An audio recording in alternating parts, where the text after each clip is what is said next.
Olá, meu nome é Laís e hoje eu e meus grupos vamos falar sobre estruturas de mercado, mais especificamente sobre monopólio, oligopólio e concorrência perfeita. Nós cursamos Ciências Econômicas na UFMT e essa matéria é de Microeconomia 2. Bom, vou falar de concorrência perfeita. A concorrência perfeita tem a livre entrada de empresas no mercado, elas são tomadoras de preço e ofertam produtos homogêneos, enquanto os vendedores e consumidores têm informações perfeitas e os consumidores compram com base nos preços. Como eu falei, existe muitos vendedores e por ter um grande número de vendedor, eles não conseguem ter força para baixar o preço, porque nenhum consegue vender a mais do que o outro que está não consegue ofertar mais do que o outro.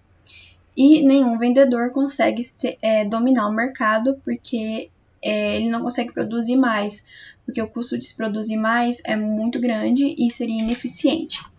Então, um vendedor individual não pode afetar o preço de mercado e cada firma é tomador de preço, porque quem dá o preço é o mercado. Os produtos são homogêneos ou idênticos e o consumidor compram o bem apenas com base nos preços. Existe a livre entrada e saída das empresas, não tem barreira na competição perfeita para você entrar ou para você sair. Para você entra querendo os lucros e também a hora que você sai você não tem nenhum tipo de perda. A informação é perfeita para todos. Todos os consumidores e firmas sabem os preços cobrados por cada firma e o lucro econômico é zero. Não tem custo de oportunidade, porque a firma já está produzindo o que mais vai ser eficiente para ela e o que mais vai gerar lucro. Então, não teria uma escolha melhor para aquela firma. Na competição perfeita, aqui tem alguns gráficos que representam a concorrência perfeita, que é o de equilíbrio de mercado, que o equilíbrio se dá nesse ponto. Esse gráfico mostra a reta de demanda e a de oferta. Enquanto menor o preço, maior a demanda. E esse gráfico é de equilíbrio de empresas que mostra que a receita marginal é igual ao preço. Nesse ponto, a receita marginal é igual ao custo marginal e é onde o produtor tem lucro máximo. E a curva de custo marginal, ela intercepta no mínimo do custo médio, que é nesse ponto. Oi, meu nome é Laura, vim falar mais um pouco sobre as principais características de um monopólio. A gente sabe que existe apenas uma única empresa nessa estrutura de mercado, sendo assim, não existem substitutos perfeitos. Existem muitas barreiras de entrada, essas barreiras elas podem ser tanto legais como estratégicas. No final dos slides eu vou dar alguns exemplos de quais barreiras são legais, quais são estratégicas. E as economias de escala. Então, geralmente, as empresas nesse mercado, elas produzem a um custo decrescente ao aumento da sua produção. Então, quando aumenta a sua produção, o custo médio cai.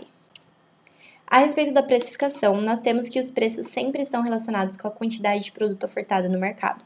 No caso do monopólio, a empresa tem total controle da oferta. Mas a gente também tem que lembrar que os preços também são relacionados quanto à demanda, e com isso o monopólio não tem total controle. Por causa disso, ele sempre visa igualar a sua receita marginal com o seu custo marginal. E a sua receita marginal ela sempre vai ser menor do que o preço. Nesse simples gráfico, a gente tem uma ideia de como funciona a demanda e como funciona a receita. A receita vai ser menor do que o preço, ela vai ser sempre decrescente, uma linha reta para baixo, assim como a demanda. Pois quanto mais você aumenta os seus preços, mais a demanda diminui. Tá? E então a gente tem essa ideia de que o monopólio ele vai ofertar no valor que ele quiser, mas ele tem um limite porque ele precisa estar ali precificando o tanto que os seus consumidores estão dispostos a pagar. E por último, por que surgem os monopólios? A gente tem as vantagens na matéria-prima ou na técnica, que pode ser uma barreira estratégica para a entrada de outras empresas. Então, uma empresa ela possui condições de arcar com os custos elevados de se produzir e de se ofertar aquele produto e se torna um monopólio. A gente tem as patentes, uma barreira legal, então é um monopólio temporário, mas continua sendo, que durante aquele período, somente aquela empresa vai produzir aquele produto, não existindo nenhum produto substituto perfeito. E o governo concede direito de monopólio para determinada empresa. Isso também pode ser considerado como uma barreira legal. Obrigada. Olá, meu nome é Guilherme. Irei falar um pouco mais sobre o oligopólio. O que é? É uma estrutura de mercado em que há poucas firmas, de modo em que cada uma se preocupa com a reação das rivais a qualquer coisa que faça. Conluio. O conluio é uma forma em que os oligopolistas se organizam para maximizar seus lucros. Eles atuam em conjunto como se fosse um monopólio e dividem em si os lucros obtidos. Um grupo que atua formalmente em conluio é determinado cartel. Em alguns lugares essa prática é ilegal. Práticas restritivas. É uma forma de maximizar lucro restringindo a concorrência. Algumas delas são territórios exclusivos. O produtor dá ao varejista ou atacadista o direito exclusivo de vender um bem dentro de uma certa região. Revenda exclusiva.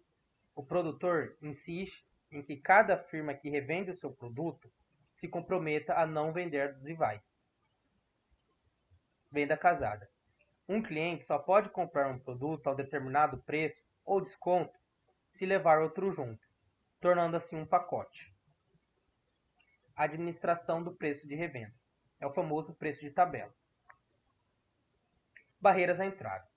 Isso é uma forma de reduzir a competição entre as empresas, que é impedindo a entrada, reduzindo também a pressão competitiva. Entre elas estão políticas governamentais como barreiras à entrada, que é a patente. Uma patente dá direito exclusivo de produzir suas descobertas ou de conceder a outrem a licença de produzi-las. Tudo isso a um período limitado de tempo. Propriedade exclusiva de um insumo essencial. Uma firma tem a propriedade exclusiva de algo que não pode ser produzido. Um exemplo, se uma companhia de alumínio pode tentar tornar-se monopolista, comprando todas as fontes de bauxita, que é o ingrediente essencial para a produção de alumínio. Informações com barreiras à entrada. Informações imperfeitas sobre os custos e sobre as possíveis reações da firma já instaladas pode funcionar como barreiras à entrada. Os consumidores desconhecem ou têm dificuldade de avaliar um novo produto e leva tempo e dinheiro para estabelecer uma certa reputação dentro do mercado. Estratégia de mercado para impedimento à entrada. Política de preço predatório. Uma firma já instalada pode, deliberadamente, reduzir seu preço abaixo do custo de produção de uma nova firma, a fim de expulsá-la ou desencorajar novas entradas. Capacidade ociosa. Construir instalações de produção superiores às que são necessárias a nível corrente de venda. Isso constitui uma ameaça aos novos possíveis concorrentes, que se decidir entrar, a produção irá aumentar e assim estabelecer uma guerra de preço feroz. Como os oligopólios correspondem à concorrência? Competição de Bertrand. Um oligopolista pode tomar o mercado marcando o preço menor que o do seu rival. Daí, cada firma baixa seu preço para menos, até igualar o custo marginal. Competição de Cournot. À medida que a produção aumenta de uma certa firma, a rival terá que baixar o preço. Assim, o ganho obtido em aumentar a produção é menor. Curva de demanda quebrada. Funciona da seguinte forma. Cada firma acredita que a sua rival irá acompanhar o preço se tiver uma redução, mas não ao aumento, tornando assim a curva de demanda quebrada.